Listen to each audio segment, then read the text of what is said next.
Before we start dealing with the issue of the scientific miracle of the Quran, we want to ask you a question. Do you have any information about the weight of clouds?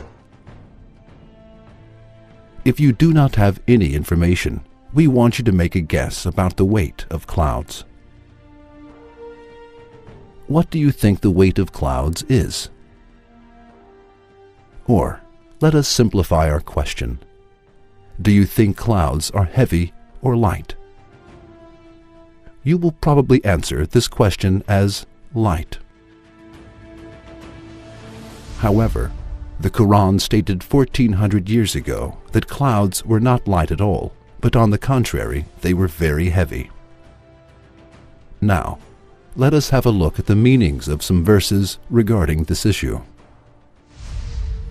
It is He who sendeth the winds like heralds of glad tidings going before His mercy. When they have carried the heavy laden clouds, we drive them to a land that is dead. Make rain to descend thereon, and produce every kind of harvest therewith. It is He who doth show you the lightning by way both of fear and of hope. It is He who doth raise up the clouds, heavy with fertilizing rain. As you see, the Quran stated 1400 years ago that clouds were not light at all, and described them as heavy clouds.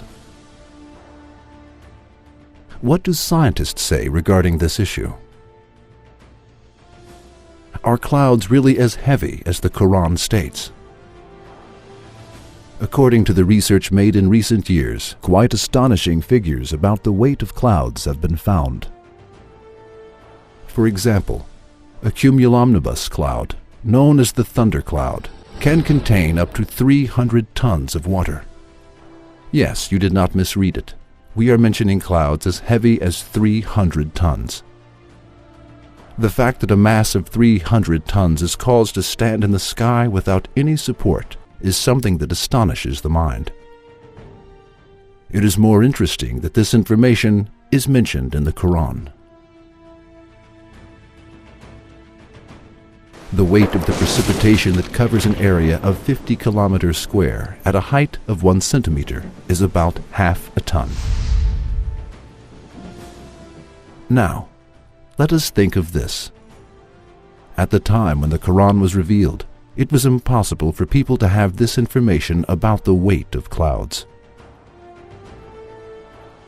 Furthermore, we probably thought that clouds were very light before we learned this fact.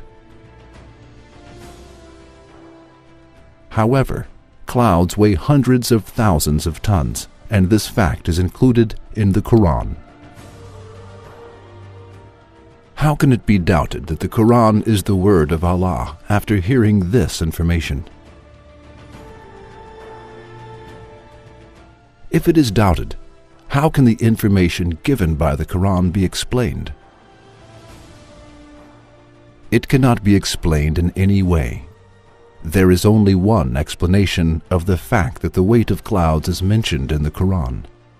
The Quran is the book of the being who stores thousands of tons of water in clouds. This being sends clouds to dry areas through winds and gives life to those areas. Yes, the being who created clouds and makes clouds float in the air with thousands of tons of water also sent down the Quran. We believe in Him.